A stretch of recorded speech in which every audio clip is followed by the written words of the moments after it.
عمران خان صاحب کی جو اسٹریٹجی ہے الحمدللہ اللہ کے ساتھ مدد ہوتی ہے ان کو، تو اس طرح انہوں نے اسمبلی توڑی ہے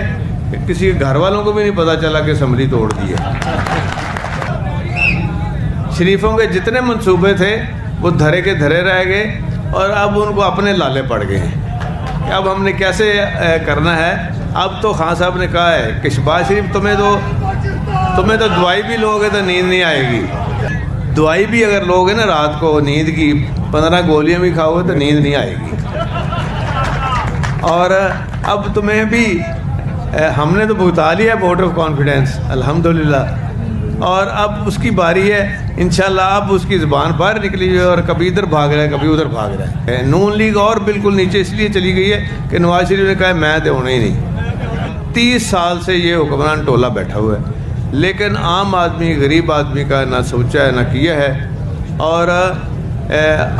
جو چیز دی ہے اس میں اپنی کمیشن رکھی ہے انہوں نے کہ یہ شہباز شریف جس کی مت بنی ہوئی تھی کہ یہ ڈور ہے، یہ جناب بڑے کام کر لیتا ہے، وہ تو ایسا فلیٹ ہویا ہے کہ سوائے مانگتا ہے، آندھا میرے پیسے دے دو گے کہ عوام کے پاس کس منہ سے یہ جائیں گے۔ میں یہ کہتا ہوں کہ انشاءاللہ آپ کا لیڈر جو ہے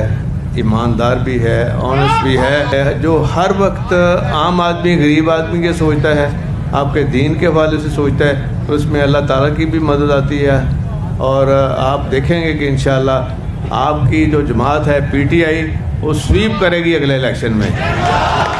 اور جنرل الیکشن ہوگا انشاءاللہ۔ یہ وہ رانا ثناء اللہ ایسے ہی مونچھیں لے کے پھر رہا ہے اور اس کو کچھ سمجھ ہی نہیں کہ کرنا کیا ہے۔ 3 دن 4 دن اسمبلی بیٹھا رہا ہے، اس کو پتہ ہی نہیں چلا کہ ہم کیا کر رہے ہیں، اور اسی لیے پھر نواز شریف نے بلایا ہے کہ ماما تینوں بھیجیا سی تو توں اتنے کی امب چوبدا ہے پیا، کی کردا ہے پیا۔